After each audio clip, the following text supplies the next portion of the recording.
হঠাৎ দেখা, রবীন্দ্রনাথ ঠাকুর। রেলগাড়ির কামরায় হঠাৎ দেখা, ভাবিনি সম্ভব হবে কোনো দিন।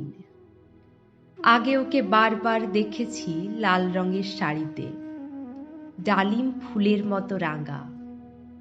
আজ পরেছে কালো রেশমের কাপড়, আঁচল তুলেছে মাথায়।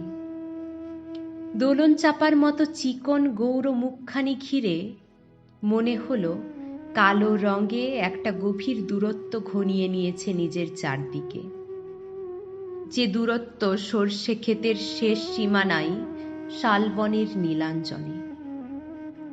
থমকে গেল আমার মনটা, চেনা লোককে দেখলেম অচেনার গাম্ভীর্যে। হঠাৎ খবরের কাগজ ফেলে দিয়ে আমাকে করলে নমস্কার। সমাজবিধির পথ গেল খুলে, আলাপ করলেম শুরু। কেমন আছো, কেমন চলছে সংসার ইত্যাদি। সে রইল জানলার বাইরের দিকে চেয়ে, যেন কাছের দিনের ছোঁয়াচ পার হওয়া চাহনিতে। দিলে অত্যন্ত ছোট দুটো একটা জবাব, কোনোটা বা দিলেই না। বুঝিয়ে দিলে হাতের অস্থিরতায়, কেন এসব কথা, এর চেয়ে অনেক ভালো চুপ করে থাকা।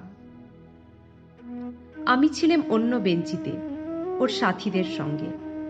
একসময় আঙ্গুল নেড়ে জানালে কাছে আসতে। মনে হলো কম সাহস নয়। বসলুম ওর এক বেঞ্চিতে। গাড়ির আওয়াজের আড়ালে বললে মৃদু স্বরে, কিছু মনে করো না। সময় কোথা সময় নষ্ট করবার? আমাকে নামতে হবে পরের স্টেশনেই। দূরে যাবে তুমি, দেখা হবে না আর কোনো দিনই। তাই যে প্রশ্নটার জবাব এতকাল থেমে আছে, শুনবো তোমার মুখে। সত্য করে বলবে তো? আমি বললেম, বলবো।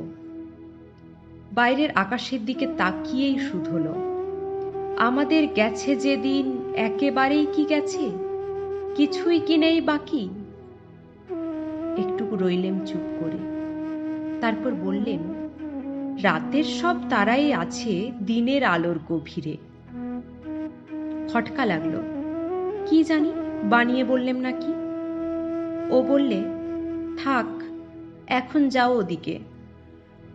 সবাই নেমে গেল পরের স্টেশনে। আমি চললেম একা।